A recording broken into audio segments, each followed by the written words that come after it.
LapGyrl. I believe you in your video you said your name was Sky, but it was kind of hard for me to hear. So I don't want to make any mistakes. Maybe you'll just send me an email with your name, but I kind of wanted to do a video response to your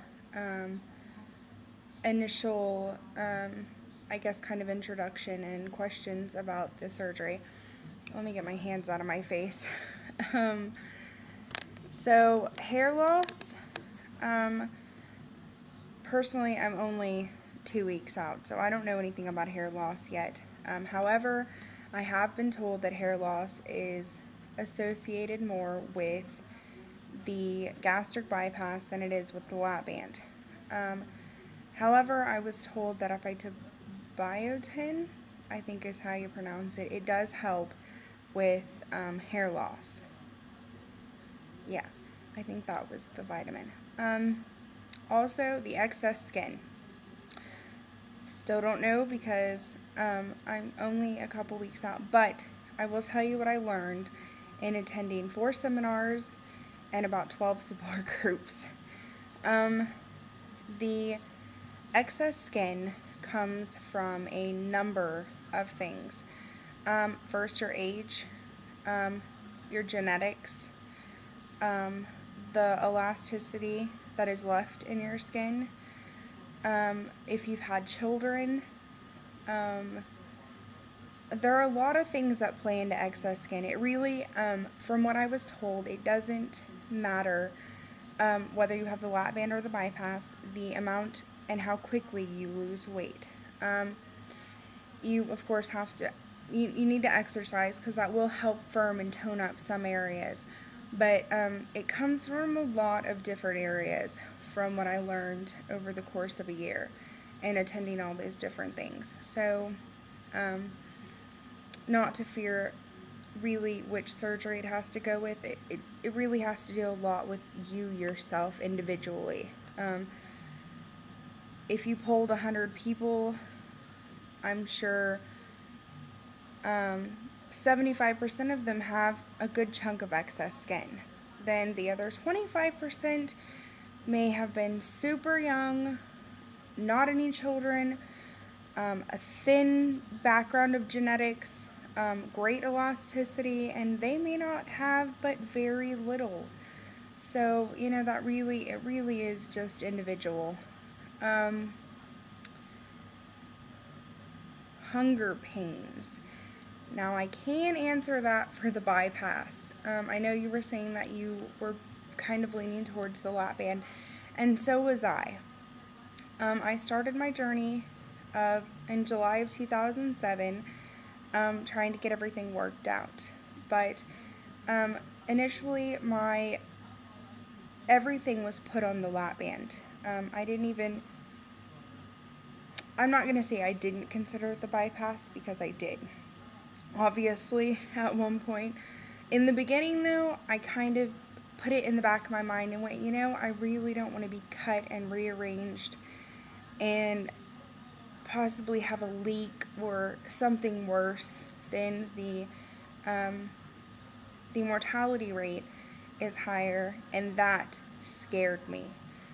But after attending several different things, reading all the information I could online, joining obesityhelp.com, I finally decided that the gastric bypass was better for me, because even though I am not a sweets person, which is a good reason why a lot of people do it, just because of the dumping syndrome. I, however, was huge on Dr. Pepper, and I actually quit drinking soda altogether about 2 months before surgery. But I thought, okay, well, the gastric bypass, number one, I lose weight faster, see faster results. Number two, I needed the faster results because I have 3 small children, and I didn't want them to grow up so quickly where I still wouldn't have the time to enjoy playing and crawling on the floor with my kids. I wanted to have the opportunity to lose all the weight I could, so this way when I get on the floor, my knees and my back, my joints aren't killing me. And then I don't like needles, so the thought of having to get fills regularly over the course of, until you hit your goal weight, fills are probably going to be necessary because, like they say, the band is attached to, it's stitched into the fat around the stomach. Don't quote me on that, but the way that it's sewn in there, as you lose weight, you're going to have to be adjusted. And the fear of, even though it's a quick, rather painless needle, it's still a needle, and the fact that I would have to make those follow-up visits, and my insurance doesn't cover fills. So with my surgeon, it would be $200 a fill. I can't afford that.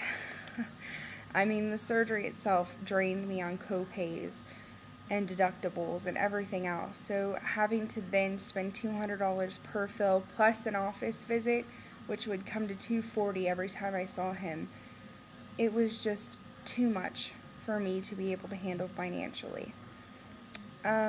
So, overall, I thought the bypass was the best choice for me.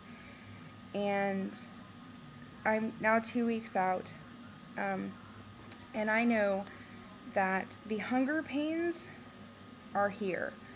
The first week, I thought, wow, I'm not hungry. I don't want anything to eat. This is going to be easy breezy.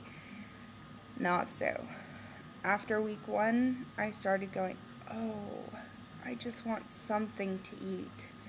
Because I'm on a 3-week liquid diet, 10 days pre-op, 14 days post-op. So, tomorrow will be week 2 for me, and I thankfully get to get on pureed foods because this liquid is just, it's, but you'll get through it. I mean, the liquid diet, and it's based on your surgeon too, what they require of you. Some people get to do 2 shakes and a lean cuisine. I wasn't that fortunate, but I was more fortunate than others. Some other people have to do clear liquids, which I don't. I get to do pudding and applesauce and fun stuff like that. So, that's just me. It really all depends on your surgeon, who you go with, and what they require. But the hunger pains, you may be one of the fortunate ones that after surgery, it really never comes back to you. And it happens to people. Some people can go for, the first year. I've only spoke to people that are a year out or so. So, and not crave, not have those hunger pains where the stomach gurgles and they're still hungry. So, and that's lap band and bypass. But I know my husband had the the lap band in 2003.